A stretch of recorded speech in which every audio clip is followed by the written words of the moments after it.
Well, it was the first really feisty and, rock'em sock'em debate. The others have been tame and not all that interesting. So I thought it was fascinating. Sarah and I were talking before, coming on about, she said she couldn't take her eyes off it. I agree. I couldn't take my eyes off it either. I think on the other hand, it's ironic to me that nobody laid a glove on Bernie. I just don't quite understand that, because the task of laying a glove on Bernie is pretty easy.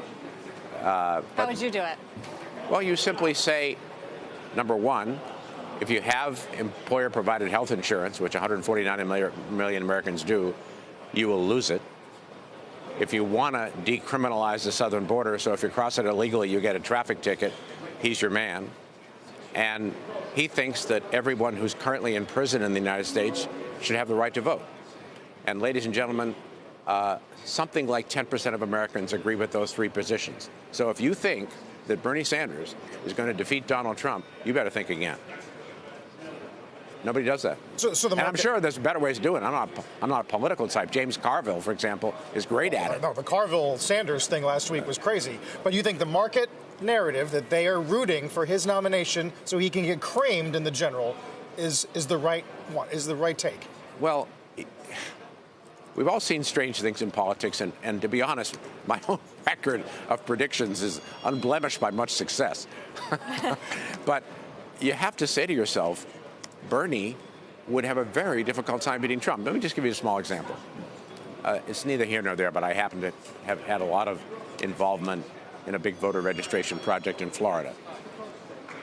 Bernie could no more win Florida than I could win Florida, because the socialist label in Florida, given all the immigrants and so many, from Puerto Ricans to Venezuelans to Cubans and so forth, is death.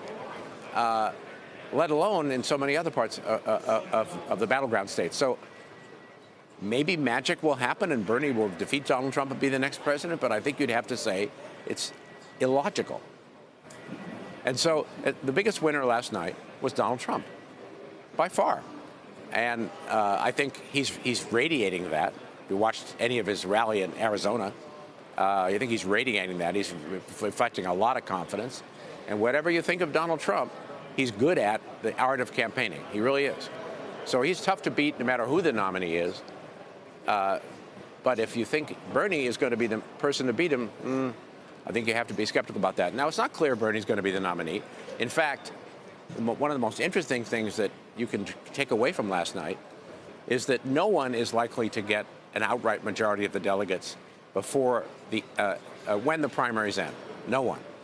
Part of that is the crowded field. Part of that is the apportionment system in terms of delegate awarding, no winner-take-all states and so forth. And so that sets up a fascinating and very difficult dynamic. Bernie probably has a plurality when the primaries end, but not a majority. And does that mean that the other moderates, and there's a whole bunch of them, Biden, Klobuchar, Buttigieg, Warren, yeah. Right?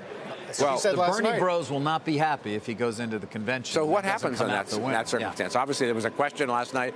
Do you think that the person with the plurality, even if it's not a majority at the end of the primary, should be the nominee? And everybody except Bernie said no, and Bernie said yes, for obvious reasons, because he's in the lead. You have any thoughts on who's going? So you think it goes to a brokered convention?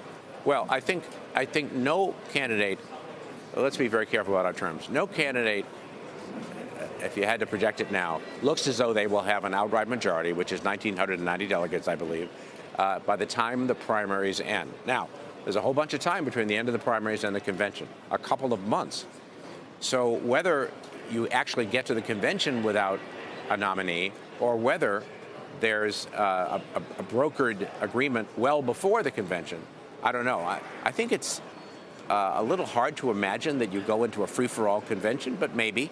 So the period between the end of the primaries and the opening of the convention is going to be fascinating. There'll be a lot of efforts at deal-making. I don't know what will happen. But, the question will be, what do the moderates do? And do they all get behind one candidate and urge their delegates to support that one candidate? Or how does that work? So I don't know about the convention itself, but we're headed for a period or an outcome where no candidate, unlike the last 20 or 30 years, has a majority at the end of the primary.